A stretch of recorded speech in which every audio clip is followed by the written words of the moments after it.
4. And continuing coverage, the parents of a Far boy who was struck and killed while riding his bicycle want a big legal victory today. The family of 8-year-old Caleb Ramirez want to make sure that any evidence tied to their son's death is not lost. Our Jorge Vela has the details from inside the courtroom. Sonia Hernandez and Jose Ramirez say they just want accountability.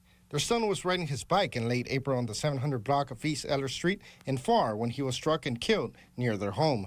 93rd State District Judge Fernando Macias granted an injunction that prevents the family of the teen driver accused of running over and killing Caleb from deleting any evidence in the case.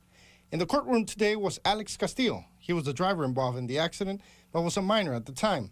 Also present was his brother, Orlando Castillo, who owns the truck Alex was driving. Since Alex was underage at the time of the incident, his parents, Aurea and Vicente Castillo, were also asked to appear in court. It's important to clear out Caleb's name.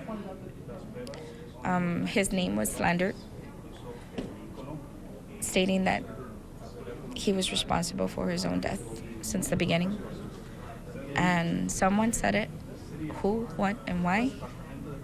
And that's what we're trying to clear out. As part of the injunction, the Castillo family is prohibited from deleting any text messages or selling the truck involved in the accident until the case is settled.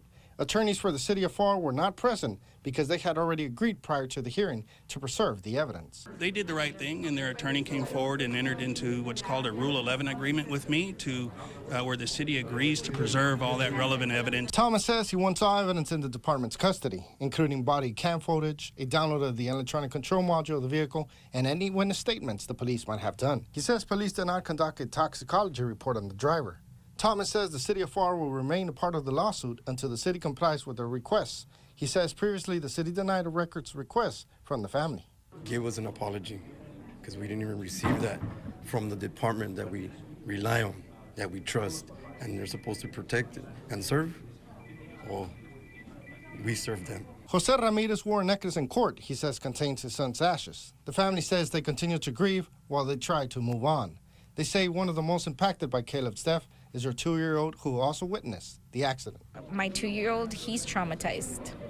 He states, he tells us, he throws himself to the floor and he'll be like, Awi, Caleb, Boo Boo, bike, because he saw everything, because he was outside with his dad.